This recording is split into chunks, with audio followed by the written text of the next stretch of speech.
بسم اللہ الرحمن الرحیم۔ کمر پر زیتون کا تیل لگانے سے کمر تھکتی نہیں۔ صابن کی ٹکیا پر نمک چھڑک دو، صابن بہت دیر تک استعمال ہوگا۔ پیشاب قطرہ قطرہ کر کے آنا معدہ خراب ہونے کی نشانی ہے۔ اگر روٹی کھاتے وقت کڑوا پن محسوس ہو تو آپ کے اندر بخار کا حملہ ہونے والا ہے۔ سر درد ہو تو پالک کھانے سے سر درد شدید بڑھ جاتا ہے۔ بکری کا دودھ اور سرسوں کا تیل ملا کر بالوں میں لگانے سے بال جلدی لمبے ہوتے ہیں۔ گرم چیز کھانے سے دل کمزور ہوتا ہے۔ سونے سے پہلے لیمو چاٹ لینے سے نیند اچھی آتی ہے۔ کام شروع کرنے سے پہلے زیتون کا تیل پینے سے تھکاوٹ نہیں ہوتی۔ کچا شلغم کھانے سے ہاضمہ بہتر ہو جاتا ہے۔ زیرہ پیس کر اور شہد کے ساتھ چاٹنے سے پیٹ درد ٹھیک ہو جاتا ہے۔ گاجر کھانے سے دل کی دھڑکن نارمل ہو جاتی ہے۔ پرندوں کا جوٹھا پانی پینے سے دماغ تیز ہوتا ہے۔ انڈا کھا کر چائے پینے سے حمل نہیں ٹھہرتا۔ چاول ابال کر کھانے سے رنگ خوبصورت ہو جاتا ہے۔ چاول والے پانی سے منہ دھونے سے منہ کی چکنائی ختم ہو جاتی ہے۔ دوپہر کے کھانے کے بعد کیلولا کھانے سے جلدی بڑھاپا نہیں آتا۔ رات کو سوتے وقت کمرے میں پیاز رکھ کر سونے سے دمہ کی بیماری دور ہو جاتی ہے۔ انگور کھانے سے 1 گھنٹے میں بلغم ختم ہو جاتی ہے۔ گلے میں خراش کا مسئلہ ہو تو کان میں کھجلی کرنے سے خارش رک جاتی ہے۔ ڈپریشن اور تناؤ کا شکار رہنے سے بال سفید ہونے کا عمل تیز ہو جاتا ہے۔ جن لوگوں کا معدہ اکثر خراب رہتا ہے انہیں چاہیے کہ وہ انگور کا زیادہ استعمال کریں۔ انگور کھانے سے مردانہ کمزوری دور ہو جاتی ہے۔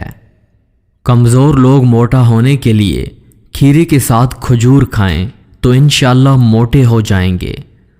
کھانسی اور سینے کے درد کی صورتوں میں گاجر کا سالن روٹی کے ہمراہ کھانا بہترین چیز ہے، اس سے بہت افاقہ ہوگا۔ انار کے رس میں شہد استعمال کرنے سے بڑھاپے میں کمی ہوتی ہے۔ گاجر کی سبزی کھانے سے وہم کی بیماری دور ہو جاتی ہے۔ افطار کے وقت فوراً ٹھنڈا پانی پینے سے معدے میں گیس اور جگر میں ورم کا خطرہ بڑھ جاتا ہے۔ اگر پیشاب رک رک کر آتا ہو تو زیادہ سے زیادہ گنڈیریاں کھائیں۔ لسی پینے والے کو کبھی دل کی بیماری نہیں ہوتی، بشرط یہ کہ وہ کچی لسی ہو، یعنی مکھن سے نکال کر استعمال کی جائے۔ جن کی آنکھوں کے سامنے اندھیرا چھا جانے کی شکایت ہو، دودھ میں آم کا رس اور ادرک کا رس ملا کر پینے سے دماغ کو بہت طاقت ملتی ہے۔ گلا شدید خراب ہو تو پیاز کا رس نکال کر 1 چمچ پئیں اور پیاز کا گودا گلے پر باندھ لیں۔ تھوڑی سی بدبو آئے گی مگر آئندہ پورا سال گلا انشاءاللہ خراب نہیں ہوگا۔ اگر پاؤں میں درد رہتا ہو تو روزانہ پاؤں کے انگوٹھے پر سرسوں کے تیل سے مساج کر لیا کریں، درد بالکل غائب ہو جائے گا۔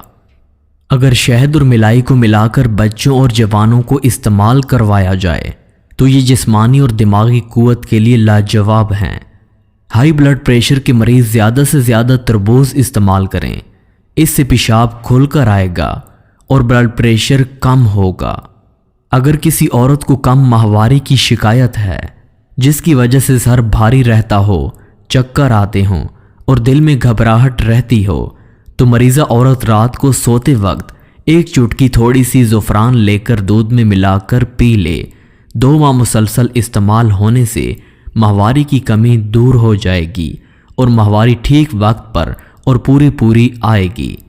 راہ روشن یوٹیوب چینل کے پیارے دوستو، آج کی ویڈیو پسند آئی تو لائک اور چینل کو سبسکرائب ضرور کریں۔ جزاک اللہ۔